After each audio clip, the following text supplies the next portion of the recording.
જય શ્રી કૃષ્ણ, જય દ્વારકાધીશ મિત્રો। આજે આપણે અધ્યાય 7નો 27મો શ્લોક સમજીશું। તો શ્લોક સમજીએ તે પહેલાં સબસ્ક્રાઈબ અથવા ફોલો કરી લેજો, જેથી કરીને આગળના શ્લોક સાથે સમજીએ।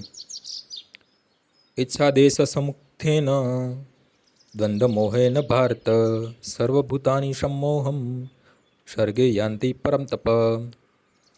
હે ભારત, એ શત્રુ વિજેતા સર્વજીવો જન્મ લઈને ઈચ્છા તથા દ્વેષથી ઉન્નત થતા દ્વંદ્વોથી મોહગ્રસ્ત થઈને આસક્તિ મોહને પામે છે।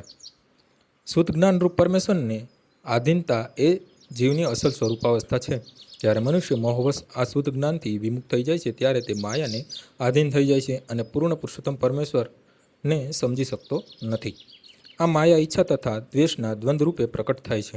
આ ઈચ્છા તથા દ્વેષને લીધે જ અજ્ઞાની મનુષ્યો પરમેશ્વર સાથે એકરૂપ થવા ઈચ્છે છે અને કૃષ્ણની પૂર્ણ પુરુષોત્તમ પરમેશ્વર તરીકે ઈર્ષા કરે છે।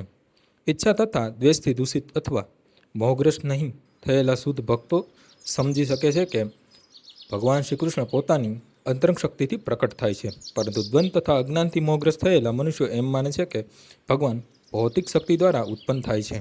આ તેમનું દુર્ભાગ્ય છે।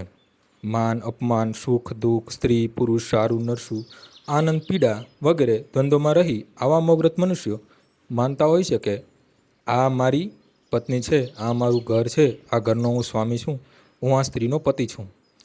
આ જ મોહના દ્વંદ્વો હોય છે। જે લોકો આવા દ્વંદ્વોથી મોહગ્રસ્ત રહે છે તેઓ તદ્દન મૂર્ખ છે અને તેઓ પૂર્ણ પુરુષોત્તમ પરમેશ્વરને સમજી શકતા નથી। આજનો શ્લોક અહીં પૂર્ણ થાય છે। આવતીકાલે ફરીથી સવારે 6 વાગ્યે મળીશું। જય શ્રી કૃષ્ણ।